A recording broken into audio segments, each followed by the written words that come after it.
lost in the chaos of the news cycle. So let's slow it down. I'm Tamara Kendacker, host of the new daily podcast from Global News called Wait, There's More. We're going to take a deeper look at the news of the day, exploring new angles, asking tough questions, and talking to the people directly affected by the news. Listen to Wait, There's More for free on Apple Podcasts, Spotify, or wherever you get your favorite podcasts. Tuesday evening, Iran fired multiple missiles into Iraq that were targeting U.S. military sites. This is retaliation for the recent American drone strike that, of course, killed one of Iran's top generals. The Islamic Revolutionary Guard Corps very quickly took credit, and they even had one Iranian politician tweeting out his nation's flag, which is apparently a Twitter troll attempt at U.S. President Donald Trump for having tweeted out the American flag earlier when the general drone strike had occurred. The Islamic Revolutionary Guard also stated that we warn the great Satan, the arrogant American regime, that any new invasions and aggressions will result in more painful and pounding responses. Later, however, the foreign minister for Iran tweeted that Iran took proportionate measures in self-defense under Article 51 of the UN Charter, targeting base from which cowardly armed attack against our citizens and senior officials were launched. We do not seek escalation or war, but will defend ourselves against any aggression. What does this all mean for the region? In order to get into this, we'd like to welcome again to the program Phil Gurski. He was president and CEO of Borealis Threat and Risk Consulting. It's worth noting that Mr. Gurski is as well a former Iranian analyst at CSE and at CSIS. Phil, good morning. Good morning. Well, Happy New Year. Yeah, Happy New Year to you as well. I noted on my earlier on in the program on my social media feeds, there are a lot of people that were quite worried that the retaliation taken by Iran was somehow going to fuel us into World War III. And I just wanted your perspective right off the jump as an expert. Should people on this side of the world be incredibly worried about what's going on that side of the world? Yeah, I've seen the same thing trending online, Supriya, hashtag World War III. I understand why people are nervous about this because people are nervous about what Iran can do, but it really is an exaggeration. This so far has remained a localized conflict. This is not to say that Iran could not take action elsewhere, depending on what the United States decides to do, but, I think that what happened with the airstrikes on the air bases last night is proportional. I agree with the Iranian assessment of that. So far, it seems to be under control. I was very surprised that President Trump didn't tweet something ridiculous last night, as he's wont to do. So it almost looks like the adults in the room are taking over as opposed to all the bravado we've heard. So fingers crossed, this will peter out. No guarantees, though. It all depends on what happens today and what the U.S. decides to do to retaliate for the retaliation. So, watch this space. You might be talking tomorrow with a very different conversation depending on what happens today. Yeah, that's good to keep in mind.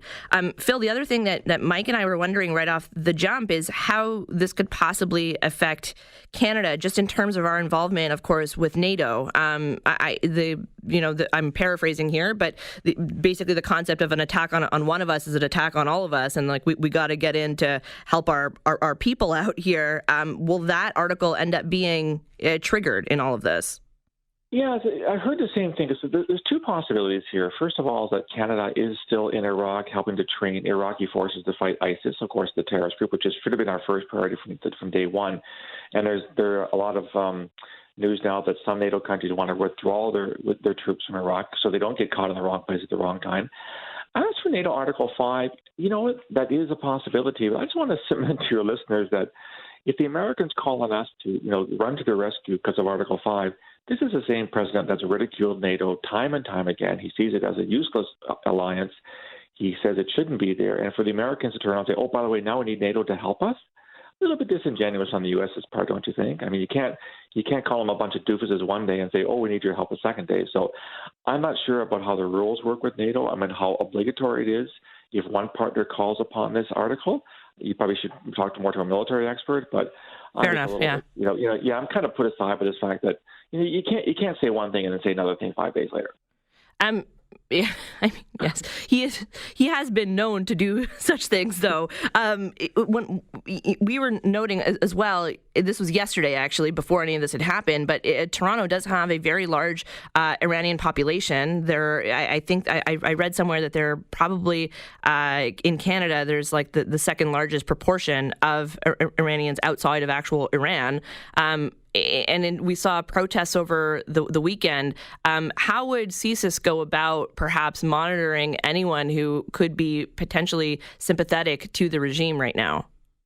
Well, it's the kind of thing you're kind of always trying to get on top of. But I would also say that, from my experience, and I've been out of the business for 5 years now, but in my experience, the vast majority of people who happen to be in Canada would have been those who fled the regime back in '79 or early 1980s. I didn't want to live under Ayatollah Khomeini, didn't want to live under the ideological system that was put in place after the Shah fell. So these people would be the last people to want to support anything Iran's doing anyway. So I wouldn't say that from a Canadian perspective, there's a great deal of worry. Never say never in this business, but I would be skeptical as to whether there is a significant threat from any Iranian Canadians that would, lash out because of what the U.S. is doing to Iran. I would rate that as a very low threat at this point. All right, Phil. I want to ask. Last night, of course, the airstrikes on the camp, the barracks in Iraq was one story that would keep an analyst busy forever. Then you get this crash of the Ukraine airplane leaving Imam Khomeini Airport in Tehran shortly after this barrage. I'm not putting my tinfoil hat on here, but this is either the most tragic coincidence or ... You know what, Mike? I had the exact same reaction, and I've never worn a tinfoil hat. It was incredible to have this juxtaposition between the airstrikes and the crash of a civilian airliner, a Ukrainian airliner. I got to hope, Mike, that this is one of those bizarre, one of the bazillion chances that happens and there's no relation. Because for God forbid, if there were some kind of link between this, wow, that's escalation beyond anything I've ever seen before. So I'm going to go with the fact that, the Iranians claim there was some technical failure. I did note a few articles that said that there was no contact between the aircraft and the tower before it crashed, and that the plane was burning as it hit the ground. So we don't know a lot of details just yet, but let's put our tinfoil hats away for now, because thinking otherwise is really, really, really bad if this is the case. So skip every mention on social media about what some people are saying 2 + 2 adds to. Yeah, look, I worked in intelligence for more than 30 years, and you try to base your assessments on as much information as possible, and you try to corroborate the information from multiple sources. And in this case of the Ukrainian airliner, we have nothing right now to go on. So speculation that it's tied is irresponsible. And we know that irresponsibility sometimes leads to very rash action that we regret later on. And Phil, just last question for you here. I wanted to circle back to the military strike that Iran had launched. Canadian military personnel that are currently in Iraq are safe, correct? That's correct. So the latest I have, Supriya, is that there were no casualties. Interestingly, Iran claimed they killed 80 U.S. service people on the ground on those air bases. Of course, there's no indication that's true. So that sounds like Iranian bravado. So we have a he said, she said right now. And as I just said to Mike, let's wait for more information to come in before we start making conclusions, because, if we rely on the Twitterverse to inform us on what's happening in the world right now, we're screwed because of the bad information out there. Incredibly sage advice, Phil. Thanks so much for coming on. You're welcome, guys. Take care. You too. That again, Phil Gurski, President and CEO of Borealis Threat and Risk Consulting, who as well is a former Iranian analyst at CSIS and CSE. CSIS and CSE.